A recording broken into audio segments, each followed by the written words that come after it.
everyone, this is Sean, and welcome back to The Messenger. Today's message is really one of the hardest and the holiest. It's for the parents who have lost a child and are still trying to make sense of a world that just no longer makes sense. It's for the ones who wake up every morning and feel that empty space where laughter used to live. For the ones who replay the last words, the last moments, and wish they could change just one thing. So not too long ago, a mother came to me. Her son had died in a car accident, hit by a drunk driver late one night. She had scheduled a session with me 3 different times. The first 2 she canceled. She said that she just couldn't bear it if he didn't come through, especially because before he had died, they had been in an argument on the phone. Her son had been pulling away, becoming distant, irritable, lost in his own world, like typical young adults, teenagers of our kids. And she, like many mothers, tried to fix it, to reach him, to love him back into safety. Their last phone call just ended in anger. She was devastated. She told him that she couldn't keep saving him from his own choices, a hard conversation to have for any of those of you who have kids. You know what I'm talking about. And those words just haunted her. When the police came to the door, she collapsed, not just from grief, but from guilt. He died angry at me, she said. I'll never forget those words. And I never got to make it right. By the time she finally sat in front of me for that 3rd appointment, she just looked exhausted, not just physically, but spiritually. She had been carrying the double weight of grief and self-blame. And she was still in the middle of a legal battle, trying to press charges against the driver who had taken her son's life. She said to me, if I can't make peace with my son, maybe I could at least get justice for him. I understood her at a soul level. It just broke my heart to hear her say that. So the moment I opened up the session, his energy just came in fast. It was like a burst of sunlight breaking through a storm. He'd been waiting. I felt his urgency, but it wasn't angry. It was a love. It was his love trying to reach her. The very first thing he said was, "Mom, please stop blaming yourself. I was never mad at you. I was mad at myself." And then he showed me a memory, the night they argued. I could feel the heaviness in his chest, the regret he carried even before the accident.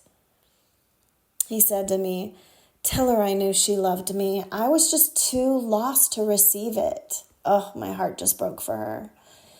As he continued, the images shifted, and I saw a courtroom, papers, lawyers, money, the sound of exhaustion, and he said, "She's still fighting, but she doesn't need to. I've already forgiven him." He was talking about the drunk driver. He said, "Mom, please don't spend what's left of your life fighting a battle that won't bring me back. His guilt is already punishment enough. I'm free, and I want you to be free too." And at this moment, tears were just running down my eyes and her eyes. I couldn't believe the love that was coming through, and I just wanted to share it with her. Her shoulders started shaking, tears streamed down her face, and she said, "But I can't just let it go. He killed you.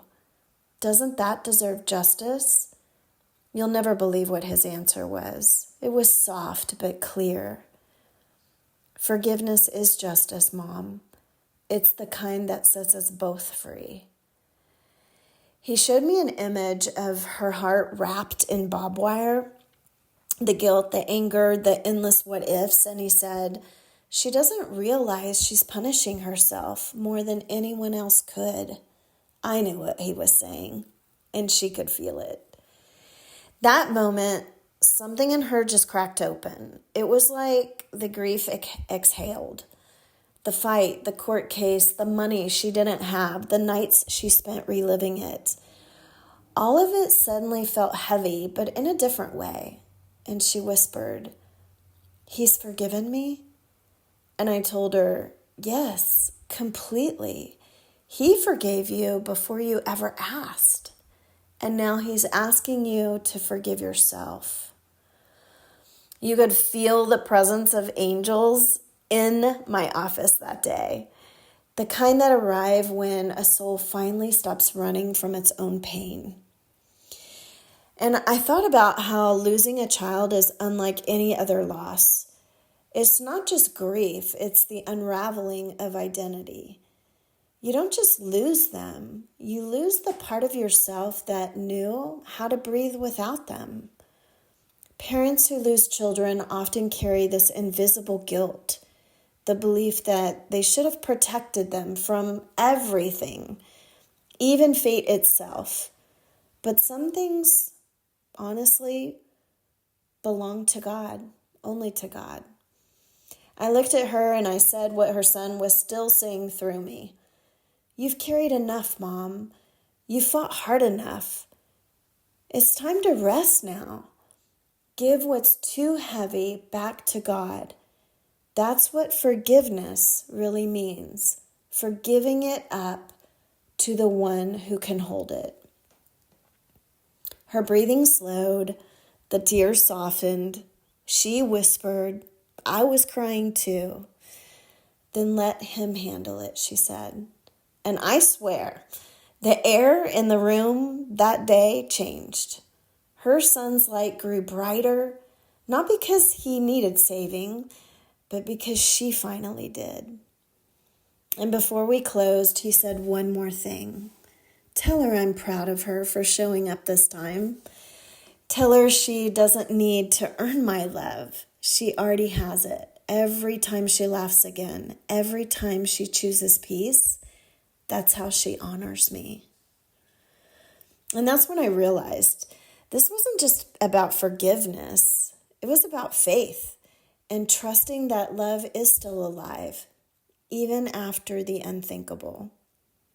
So if you're listening to this and you've lost a child, please hear me. You didn't fail them. You did not cause this. And you don't have to keep suffering to prove your love. They know. They always know. Your child is not in pain. They are light now. They're free. And their wish always, in every session that I do, is that you be free too. So let's close this moment together.